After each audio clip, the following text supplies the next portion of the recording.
All right, with that, let's go to the next item under that section, section 4, and that's called the loan model. Okay, so what this is, why don't you look up and sort of visualize. You're going to see loan 1 here, and then right next to it, you're going to see loan 2. Then you can't see loan 3 is right next to it, and then loan 4 is right next to it. See how that works? And then there's a total line over here that adds all your loans up. Does that make sense? Okay, but then each loan can have its own length. You know, and it's called a term, or the term of the loan. And so what we're going to do for fun is on the first loan, we're going to call that a house loan because it's right now, see that little 30 up in the upper left corner? That's however many years your loan is. So if you have a student loan, you could put it in there. Just how many years is it? Student loans are what, 10 years or 15 years or 10 years? So if you want to model your student loan, you just put a 10 up there. So go ahead and, John, put a 10 there. And then you go to balance. See where the balance where it says 150 right there? And now, what's a student loan? You want to just say 20,000 or 15,000 or what? 30,000. Put 30,000 in. Okay. And now come over to the interest rate. And what interest rate are you getting on student loans nowadays? 6.8. So 0.068. 0.068. No, I'm not, but if you're feeling lucky, help yourself. Okay, there you go. Beautiful. Okay, so that's going to be roughly a $345 payment. See how the payment got calculated? And now come down, see the balance, it says $30,000, but the next month after you make that payment, your balance is going to be $29,825. See how that works? And now go down, John, until column D goes to 0. And it should, too far. It should be at month 120. See at month 120 over there, how the balance goes down to 0? 120 months is 10 years. See how that works? Okay, now let's go back up to the top where it had, okay, let me show you one more thing. John, do you know how to do a mouse over on the interest in column G? So if you know how to do a mouse over where you highlight the whole column, you start at column G at the very top. And when you do that, look in the bottom right-hand corner of your spreadsheet, and it will be adding it up. Does that make sense? And I don't think his shows it, but highlight that. And can you see the number on yours, John? It's not showing. So do you know how to highlight? And you'll see the number down here. Where'd my glasses go? Okay. Learning how to highlight is very important, so it's definitely worth it because it saves you a lot of time on the calculator. Okay. Interest. Right there, yeah. And now right there, see it says average count sum right there, sum. Keep going. Yeah. See how it adds it up? Okay, so this is real important. So if you don't know how to do this, please raise your hand. Let me show you because this is very powerful. Okay? And so what this does is it shows you how much interest you're going to pay on that loan. Okay, so you come up to write interest, and then you hold the shift, and you come down, and as you come down, it's adding, you only have one thing showing. Wait a second, get out of there. You want to sum. Okay, it's summing. So why is it doing percent? Oh, we're doing interest rate. You got to do interest. I was going to say it's not a percent. Okay, so now you do it. So highlight, so click on that one, and now highlight that going down, and now watch that number. It's adding it, and now find out how much total interest you're going to pay, and tell me what that number is. All right, does anyone else need to see it? Okay. And so basically what you can do now is you can put in any loan that you have, and now you can see exactly how much interest you're going to have to pay in order to pay that loan off.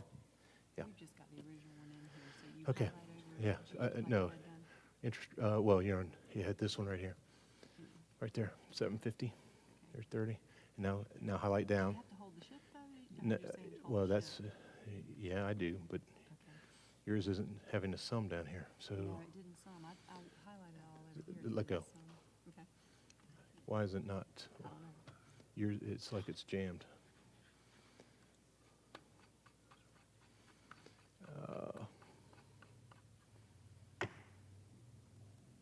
There it is. See that sum down here? Right there? Okay, so add it up and make sure you know what it is. Okay, so I would strongly encourage you to figure the total interest you're going to pay on each of your loans. Okay? But now let's go to this one. And there are student loans available that, where you can get 4%. Okay? There's qualifications, and it may not happen now, but I know it did. But let's just add up. How much interest did you get on this one? Did someone add this one up? $65,000 of interest? Is that what you got? 11,428. How many people got $11,428? A couple hands. Okay. All right. So this loan right here is $11,400. So if I could get 4%, so now go up to interest rate, John, and put in 4% there. And now highlight that column again. So instead of 11,000, now I'm paying 6,400. So that just cut $5,000 off my loan repayment. And that's not funny money, $5,000. That's real $5,000. And so by being able to negotiate a better loan or a loan with somebody else than the person that's offering you a loan, how much time is it worth you shopping to get $5,000 in savings? It may be worth an hour or two. Okay? Most people don't shop loans. They go to one spot, they go to their bank, or they go to where their friend told them, and then they just get the loan. And most loan companies know that, and so they're not giving you the best interest rate. Okay? And so I have a very good score, and I went to the bank to get a loan, and they gave me I forgot what the thing was, a 4.5, and I looked at them like, 4.5? What are you doing? And then they go, oh, well, let me go check to see if I can get a better rate. And then they leave, and then they come back, and they go, we can get you 4. Okay, so it's one of those things that the banking world is negotiable. It is not whatever they serve up is your answer. And so, but if you don't know that, and if you don't have the understanding to know what the difference in those rates do, then they're just going to make you the loan and you'll take it. Okay? And so understanding what a different interest rate can do is enormous. Okay, but now let's go up. Okay, that's on a 10-year note. John, let's go up and do a house loan. No, go back over to that other one. Now put in, a house loan is typically 30 years. Put in 30. And the balance, let's say, is $150,000. Okay? And now let's, so now, that 4 is good. And so now add up that interest. Okay, so this would be a decent credit score today going to get a loan for $150,000. Okay? And the total interest is ugly at $107,000, rounds to $108,000. Okay? So normal credit score, $108,000. Now let's say you can negotiate 0.25% off. Okay, that's just 0.25%. All right? Yeah, I just using 4 as an example. So, yeah. Okay, so now see how much off it is from 108. Yeah, we'll see. 100. So 8,000. So for every 0.25%, you save $8,000. So that would be $32,000 for 1%. So he got one for what did you say? We got 2.9. If you got it for 3.9, that's $32,000 difference. Do you see? And that's real money. This is not a joke kind of thing. This is like real money. And so most people do not understand how powerful an interest rate is.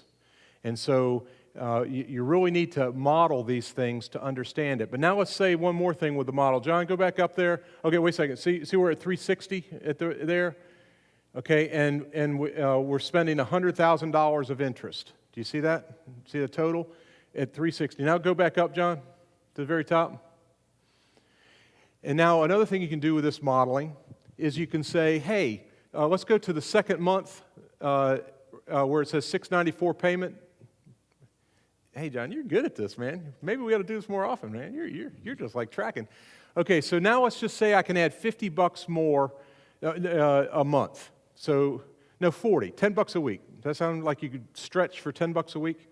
So $10 a week, so that's 2 Starbucks coffees, close, okay? So add $40 to that. And now go down, and we were at $100,000 of interest. Now let's go down, and it's going to take us 30 years to pay. So we also have to see how many less payments we made. Okay, so for $40 more a week, we just saved $11,000. But we actually saved more than that. That was just $11,000 in interest. Now, see the 734, that was $694, is that what it was? Okay, now, see what year we're on? Month we're on 327. So now, click right there, John, and highlight down to 360. Okay, and that's, you don't have a count on, but how many? It should count it, but 2, 4, how many months is that? 33. So now you're doing 33 less payments for about $700 a month. You're not having to pay. So you get the house that many, almost 3 years earlier for just giving up $10 a week. And again, that's real. And if anyone's in the last 5-10 years of their mortgage, and if they could just say, we're going to knock 5 years off of it, they would just get excited. Okay, so having the strategy of, hey, maybe I ought to put an extra $10 or $20 on the mortgage and pay it off sooner, that can be a very good strategy. Okay, and remember one of the strategies I did with the college funding is, let's do that one right now. John, go back up to the top. So now let's say that I knew my child was going to go to college 16 years from now or 18 years from now, And so so now what's 16 times 12? Does anyone have a calculator? 16 times 12. Okay, so now what we're going to do is we're going to pay it off. Go up to the loan, John, and where it says 30, and just put 16 up there. Okay, hit the button. And so now make and you have to, on that 1040, you have to copy that to the cell below it because it's remembering what you just did before. There you go. I don't quite understand that, but go to the 1040, and I just copy that one cell. There you go. Okay, just leave it. Who knows? Okay, so now what the concept here is, it's saying, even though they can give me a 30-year mortgage for the payment that was up there before, I'm going to make a different payment on a house. I'm going to make $1,000. Where's the payment? I'm going to make $1,040 a month instead of the $800 or $700 a month. It was $796. I think roughly $800. So for $200 more a month, I can pay the thing off in 16 years instead of 30 years. And then when my kids get to be 16, I have a fully paid for house that then I can make loans against to pay for their college education. Remember that strategy from last Monday? And so that's just, and I'm not saying to do that, I'm just saying that's how you use this tool. You can sort of guess when you want things paid off. You can sort of model to see if one loan's better than another loan. You can sort of see negotiating 0.5% off an interest rate. How much will that save me? Has anyone ever heard of refinancing their house? Okay, what refinancing their house means, let's just do one of those examples. John, go up to the top. And now I talked to somebody in here, they were like 6%. So put that back to 30 years and put 6% in there. Okay, so they're roughly paying $900 a month. And now interest, go down there and scan the interest. Okay, so this is their current loan, okay, and interest rates used to be 6% maybe 5-6 years ago, and so they just got a normal loan 5-6 years ago, but interest rates dropped, and when it drops over about 2%, then it's usually ripe for a renegotiation, and so you got a number. So it's $174,000 of interest, but now we're going to renegotiate it. So now let's go up to the top and plug in a current rate of, let's say, what do you say, 3? You're not going to get the 2.9. 2.99. I'm skeptical whether you can still get that right now, but just stick in 3.5. So we were at 78,000 or something. So now come down. Do you see how the thing's working?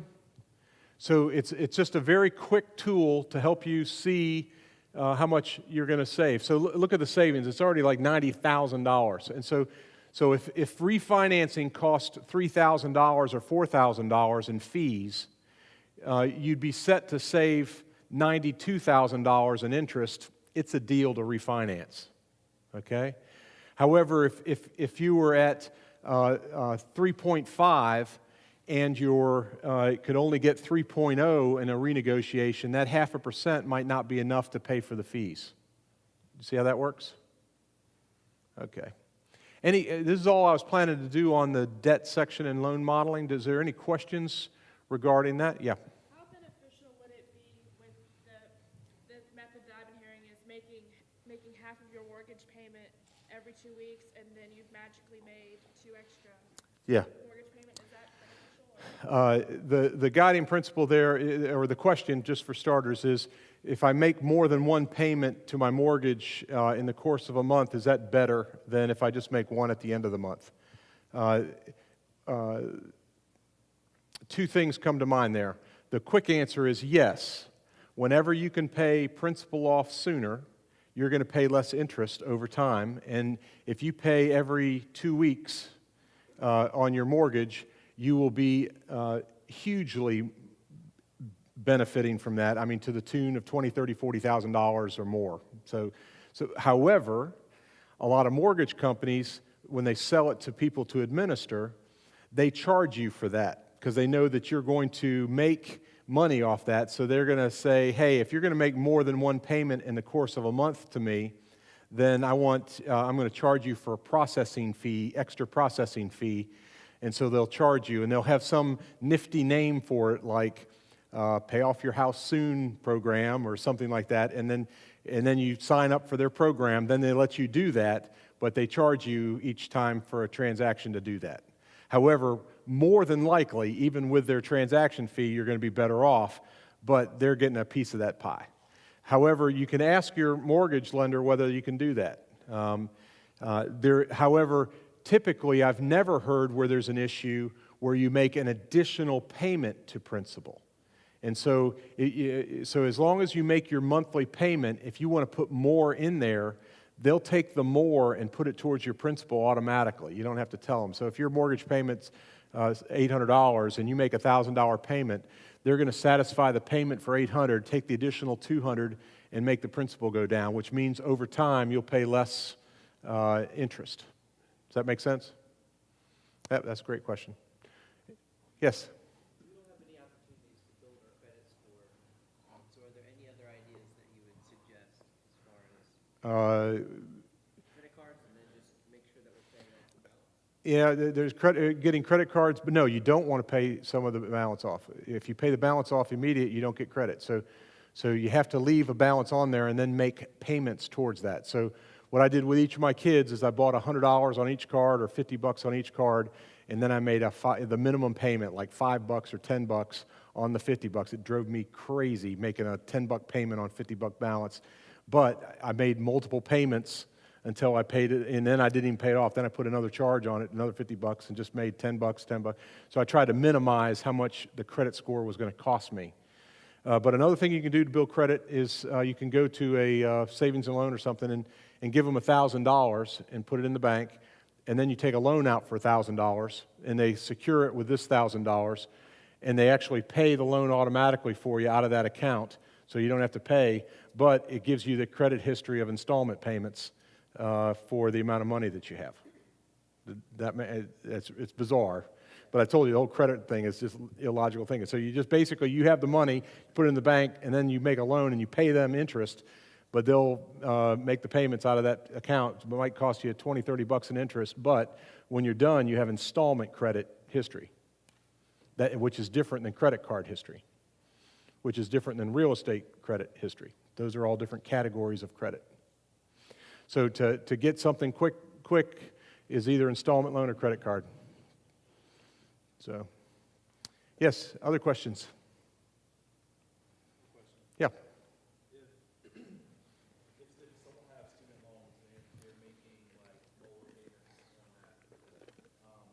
Lower payments than what they're supposed to do? Okay, so they're going to take a lower payment but extend the loan out so it still balances to them. So it's not that they're just not putting enough in their payment. They've renegotiated a lower payment for longer term. Yep. No, nah. As long as you did it within their rules, it wouldn't mess up credit. So if they decided to take a lower payment for longer terms, but let's just do that one for fun. So John, put in 10 years and 6% interest, or 7%. You said that was closer to the school loan. And let's say it was $40,000 of student loan, and then add up the interest. So how much interest are we paying? And it was over that 10 years. Keep it rolling a little bit further. Okay, so we're paying $15,000 of interest for that student loan. But now they're going to make you a deal, and they're going to say, hey, that payment of $464 a month, I really would like that to be less. That's more than I want. I'll pay 25 years, but I want a lower payment. Okay, so now go up. Oh, what was that number? It was $15,000. Okay, so now go 25 years, same balance. So now I just cut my payment down from $460 down to $280, same interest rate. Now add up the interest over that loan. Okay, it was at $15,000. We just passed $15,000. We just passed $20,000. We just passed $25,000. And so now we're at almost $26,000. So the cost of having a lower monthly payment just added $11,000 of cost to you. So is it worth paying $11,000 more dollars to get a lower monthly payment? Well, aren't you a whippersnapper? All right, so that's $44,000? Oh my goodness. Okay, so for 15, 25, 35, so $25,000 plus. So is it worth $25,000 more dollars to get a lower monthly payment from $468 down to $282, but I'm going to pay $25,000 more dollars? That's the difference between taking a lower payment and extending terms versus taking a higher payment and getting it paid off. Does that make sense? So as you can see, loans are tricky, and it's hard to, a lot of times car dealers, they constantly will say, hey, let me get, to them when you go in there, it's all about the monthly payment. And that is I used to work for a leasing company when I was in Charlotte. If you get them to think it's about the monthly payment, you can totally manipulate everything. Because you can manipulate the term, you can manipulate the interest rate, you can manipulate the price, because they're only focused on the monthly payment. And so I can make that monthly payment any number they want. But it screws them in terms of all those other variables are going to make it in my favor tremendously, but I'll get you that monthly payment because I really like you, okay? And so if you're focused just on monthly payment, you're probably going to get taken advantage of.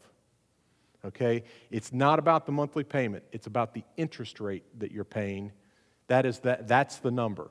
And if you're paying a high interest rate, there's no way around it. You're going to pay a lot more money. All right? And then the next thing is, how long are you paying it for? Are you paying it for 3 years, 5 years, 7 years, 10 years, 30 years? So interest rate's the most important, term is the next most important.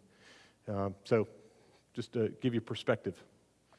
Any other questions on loan modeling, loans? Yeah. If you have a student loan, most government loans, I think, just got bumped up to 6.8%. Yep. So is it worth, if you have, let's say, a $30,000 loan at 6.8%, trying to find a lower percentage and then, let's say, get a $30,000 loan, pay that off, and then pay another loan at a 3 or 4%, like you're saying? Is that worth doing for a student loan, or? Whenever you can shift loans to lower interest rate loans, it's usually a deal. So if you can find a lower loan somewhere, that would be a deal. And now, just to give you perspective, we're going to get into investments next. There's people that actually would love a 4% return on their money, or a 5% return on the money, or 6%. And so you can also think about making deals where, hey, I'll borrow money from you and pay you back at 5%, okay? And I'll write a contract out and let you secure it against my employer, so it automatically goes to their account to give them peace of mind that they'll get paid. They'll be tickled with a 5% return, and you'll be tickled with a 5% loan. So sometimes you can make deals with people that you trust, but don't do it if you don't trust them. But to try to make it a win-win situation. Yes. I worked for a financial aid office for 3 years, so just one thing to really check into, and if you do consider private certified loans, maybe for a school loan that's private loan, is the variability of the interest rate, because a lot of times they'll offer like a 36-month 2%, and then it jumps up to like 20%, and it will vary you. Yeah. So just, if you are considering that, absolutely. I've never heard of one that it's not a variable interest rate. If you can find one, that's great, but please be careful with that. Oh, that's great. And so what she's saying is a lot of college loans have variable rate loans, or they have a balloon payment kind of loan. So a balloon is where all of a sudden, at some point in time, the loan is almost like renegotiated at that point in time to whatever the current interest rate is. So if the current interest rates are 10%, it could just jack up from 4 to 10, or from 4 to 20, or something like that. Or it could actually, it doesn't even need to be tied to another thing. It could just say after a certain amount of years, it just goes to this rate. Okay, so those are definitely things to read and model in the contract. Do not sign a contract for money or a loan without reading the contract. So those rates, and if they change their rates anywhere in there, you got to change the model. Go back up to the top for the one you just gave. 2 years later, the rate changes. So you come down to, okay, so let's just say you start out at the rate she was saying, like 4% or 6. No, you said 6.8% at first. They'll start off at like 2.9. Yeah, okay, so you put 3%, so it sounds like it's a really good deal, and that's for 12 months. And now come down to month 13, and now stick in, she said 18 or 20%, okay? So now you get to see what happens so you can model multiple interest rates all the way through, okay? And so basically, that model she just said is financially doesn't work. So basically, they'll never get out of that loan. And that's what you were saying is that's called a death loan. A death loan means the interest rate and the amount you're paying, you will never pay even the interest on it, and so you will never get out of that loan. It's tagged for life. So so it will just take you down. That's what that kind of loan does. And so and people will loan you that. So that's not like, oh, they can't do that. You sign the contract. So you have to read and model loans. It's very serious, and they can take you down.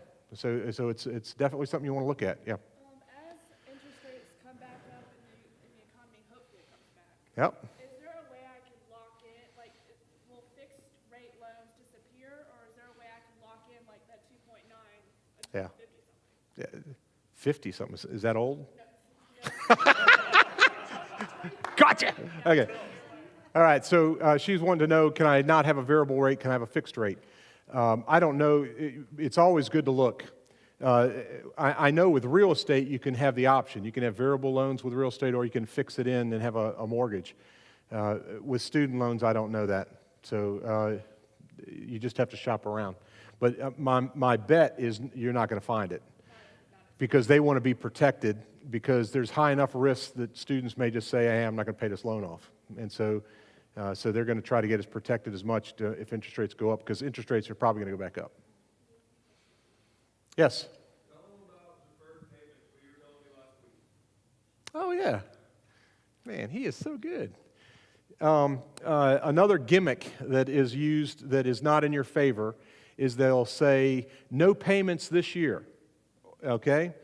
Well, that says, literally, that's true. No payments this year. But they are charging you interest every month. And when you don't make payments, that means they're charging you a lot of interest every month. And so if an automobile place says, hey, no payments the rest of this year, it's especially common with furniture companies. So getting a new furniture, they'll say, hey, no payments for a whole 12 months. But when you read it, they're charging you interest the entire time. So they're making a bunch of money by not having you make a payment. And so just be on your guard about anytime someone is deferring you paying money, there's a catch somewhere. They either inflated the price or they're getting you on interest rates, but there is not a free thing saying we're just going to give free money away for a year. There's a gimmick there. You just need to read the fine print.